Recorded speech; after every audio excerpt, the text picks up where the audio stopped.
news, Biden just announced his 2023 version of the first-time homebuyers tax credit, and it's worth up to $25,000 cash in your bank account. This is being called the Down Payment Toward Equity Act of 2023. And the max you can receive is $20,000.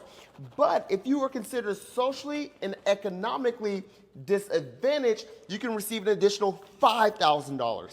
Socially disadvantaged means you've experienced some type of racial or ethnical prejudice, and you are more than likely Black, Hispanic, or Native American, or any of these other races that you see here. And to qualify, you only have to meet 6 tests. Test number 1 is an income test. You have to make 120% of the median income for the area you are planning to live. Now, the easiest way to do that is go to census.gov quick fact. It should be a screen like this. You're going to enter your city, and then you're going to scroll down and select median household income. So in Dallas, it is $58,000. So you would take that number and multiply it by 1.2 or 120%. Now, if you live in a high-cost area, such as LA, you would do 1.4 or 140% instead. 2, you must be considered a first-time home buyer. What's a first-time home buyer?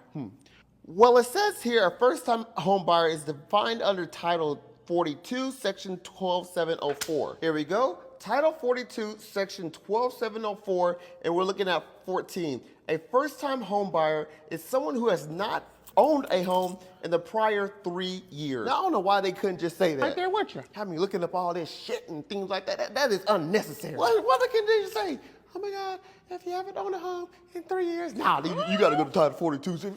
Ugh.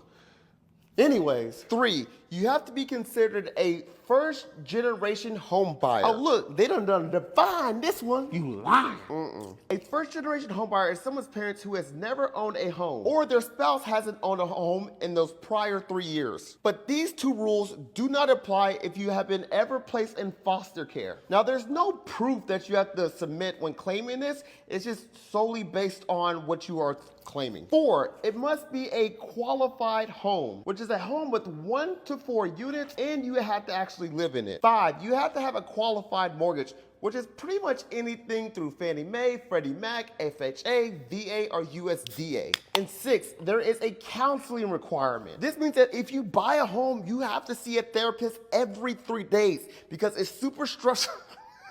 I'm just playing. I was joking about that. But seriously, there is a counseling requirement, which means that you just have to take some type of course online or in person, and the course is like 90 minutes long.